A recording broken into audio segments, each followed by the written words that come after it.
The Wise Monk and the Storm. In a small village nestled between towering mountains, there lived a wise monk named Hero. People from far and wide came to him seeking guidance, for his words carried the weight of deep wisdom and peace. One day, a troubled man named Kench arrived at the monastery.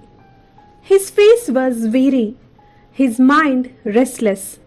Bowing before the monk, he spoke, "Master, my mind is like a raging storm. I seek peace, but I cannot find it. No matter where I go, my worries follow me."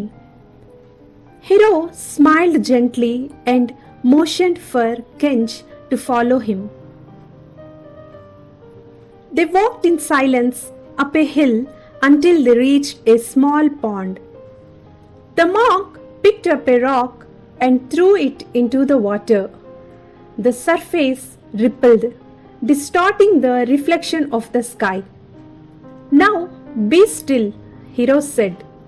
They waited as the ripples slowly faded and the pond became calm once more, reflecting the sky perfectly.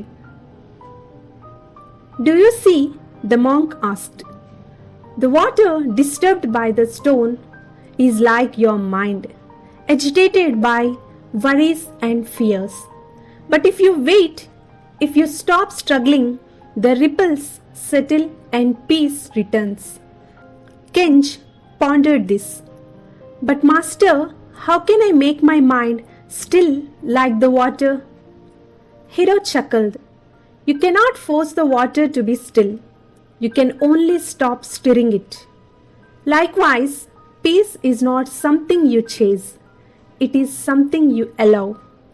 Be present, let go of the struggle, and peace will come." Kench nodded, but still felt uncertain.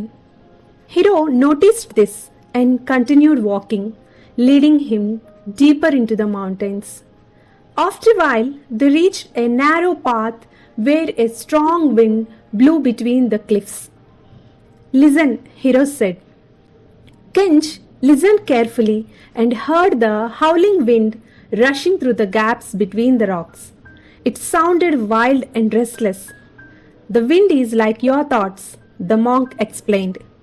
"It will always blow. But if you enter a cave," he pointed to a nearby rock shelter, "the wind no longer disturbs you. The storm is still outside, but inside there is peace." Kench stepped inside the cave and felt the silence. The wind still howled outside, but within all was calm. "Master, I understood now," Kench said. "Peace is not about stopping the storm, but finding a still place within myself." Hero nodded. "Exactly. The world will always be noisy. Thoughts will always come and go. But peace is found when you stop fighting and learn to sit within yourself undisturbed." From that day on, Ken stopped searching for peace in the outside world. Instead, he learned to find stillness within. No matter what storms came his way, he remained calm like the pond and steady like the cave. True peace is not found by escaping the chaos of life, but by finding stillness within ourselves, no matter the storm.